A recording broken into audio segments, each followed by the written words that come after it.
The European Union is today voting on a piece of legislation that will break the internet as we know it. It will completely destroy the internet. Because we won Trump, we won Brexit, we won populism, we won all the things that, you know, the establishment didn't want us to get because of memes, because of the internet, because of our ability to communicate with each other, because of the way we can have freedom to put videos out, and if there's copyright material, who cares? It's already in the public domain. And now they want to enforce that. Now they want to shut down videos that do that. Now they want to stop people posting them before they can post them. Now they want to make memes illegal. And they're voting on it today. Why haven't I heard about it? Why have I only heard about the World Cup or Trump or children in cages in America, which were happening under the Obama regime anyway, but never mind that. Why have I only heard about international events and big sporting events, and I haven't heard about this attempt to destroy the internet? This is like part 5 of ACTA, SOPA, PIPA, CISPA, and, you know, TTIP. Everyone heard about TTIP, the Parliament stopped it at the last minute. This is a reworking of that. It has all the copyright provisions of that, and CISPA and CISA. And all those fake trade deals that were really treaties. We're being subjected to another treaty, an undemocratic treaty that the international community has said violates international law. It was obvious when Zuckerberg went to the EU Parliament that the EU wanted to take control of the internet. They want to control the internet because that controls the population, and if they control the memes, they can win the war. So, on this day, they're voting to shut down democracy entirely, and it's barely a footnote in the news. On this day, we need a massive, massive effort. We need the people wearing the Guy Fawkes masks like they were when they were voting on ACTA, the anti-counterfeit trade agreement in like 2008 or 2009 or whenever it was. But they keep reworking them with these different names, TTIP, TPP. And now the latest incarnation of that is Article 13. Article 11 and Article 13, which are completely violating international law, which are completely illegal, which even having a vote on them, even putting the suggestion out there should be treasonous. You can't make these recommendations, EU. This is what the totalitarianism is all about. This is why we're supposed to have left it. You know, Brexit was supposed to have happened by now. We're supposed to not be subjected to any of this crap anymore. So why have I barely heard about this? Why isn't Brexit happening? Why are the Lords consistently voting against every Brexit provision or every amendment or everything that the public wants? They consistently vote against Brexit. Why is this archaic anachronism still there to vote against the people's the people's choices? This antiquated anachronism needs abolishing.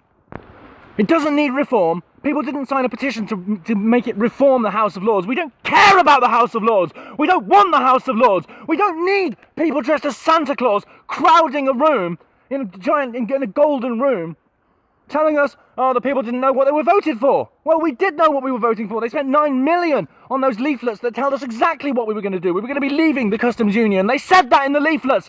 But these disingenuous, dishonest lords, it's just like the olden days with feudalism. It's just like, you know, they can't decide. They can't be allowed to decide what's good for them. We have to be the ones that uphold the moral authority. It's just like that. It's feudalism. It's disgusting. And the House of Lords needs to be destroyed. I'm not even interested in keeping it anymore. I was saying it was good before when David Cameron tried to pass tax credit cuts. The Lords resisted and stopped it. But now it's small fry compared to what they're doing to Brexit. They're completely eviscerating Brexit. They've voted 20 times against it. I don't care what the Lords do now. They've already signed their own death warrant.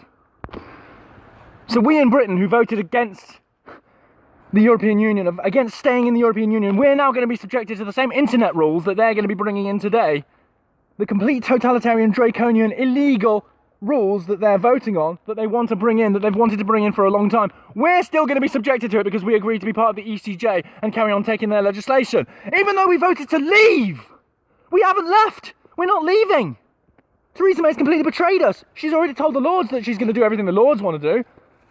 Because it's not a democratic decision, it doesn't matter about the democracy, it was just an attempt to divide society and see if they could carry on controlling the people. They don't care about giving us what they want. They care about giving us dog whistle politics and teasing us that they want to give us what they want, but they never ever will. There is no Brexit. There's no Brexit on the horizon. I told you this a long time ago. I said it was being betrayed. I said we were being integrated with the European security services that was going to keep us in, with like France and so on. Now we're getting this internet legislation. We could get Sharia law tomorrow if the EU passed it. We would get it and we would have no choice. And to be honest, we've already got it. And it just breaks my heart. It cracks me in half that there are still people that think that the European Union is liberal.